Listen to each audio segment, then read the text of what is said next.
Pancreatitis is one of those conditions where the patient's presentation tells a story long before the labs come back. When a patient arrives hunched over, guarding their abdomen, describing a knife-like pain radiating straight to the back, you immediately know you are dealing with a condition that demands rapid, organized, and evidence-based nursing action. That is where the nursing care plan becomes your roadmap, simplifies the chaos, clarifies the priorities, ensures that every step you take is anchored in clinical reasoning and safety. The NCP begins with gathering precise, subjective, and objective data. Subjectively, the patient will usually report severe epigastric pain, nausea, vomiting, and an inability to tolerate food. Some may describe the pain worsening after meals or alcohol intake, a clue that increases suspicion of gallstone or alcohol-induced pancreatitis. Objectively, you may observe abdominal distension, guarding, fever, tachycardia, hypotension if hypovolemia has begun, an elevated serum amylase and lipase, which confirm pancreatic injury. One helpful mnemonic to remember key assessment features is pains, pain radiating to the back, abdominal tenderness, increased enzymes, nausea and vomiting, and signs of fluid loss. These initial findings guide the rest of the care plan. Our primary nursing diagnosis is almost always acute pain related to pancreatic inflammation. The pain is not random. It's driven by autodigestion, where digestive enzymes begin attacking pancreatic tissue. Understanding this pathophysiology shapes the goals of care.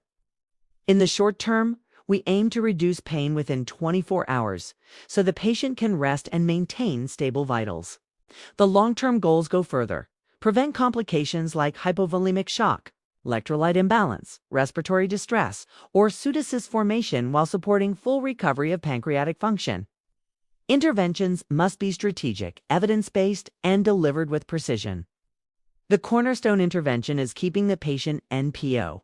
This prevents pancreatic stimulation because even the smell of food triggers digestive enzyme release. Aggressive for hydration is critical because patients often experience third spacing due to severe inflammation. Lactated ringers is preferred in many cases because it helps correct metabolic acidosis and supports perfusion. Pain management requires round-the-clock assessment and timely analgesic administration.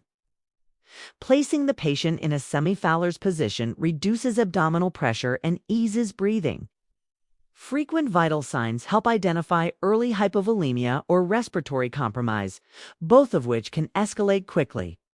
Another key responsibility is monitoring labs such as amylase, lipase, calcium, hematocrit, glucose, and electrolytes. Low calcium levels can indicate fat necrosis, while rising hematocrit can signal dehydration.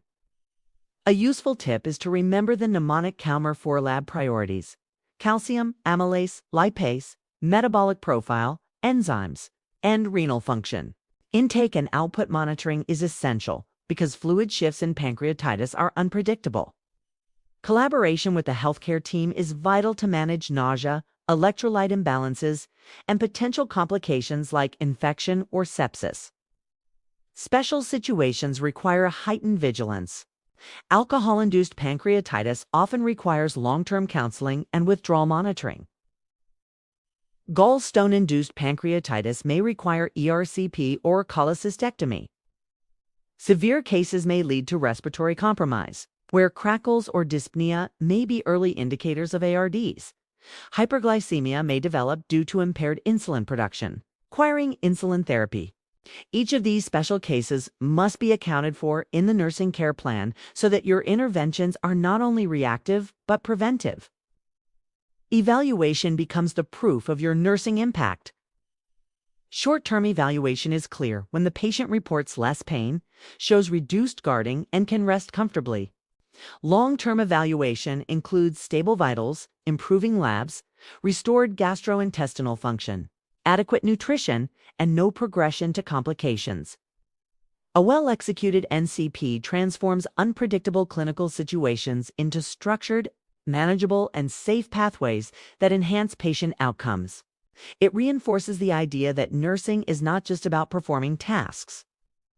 It is about applying critical thinking, anticipating complications, and coordinating care that aligns with both immediate needs and long-term recovery.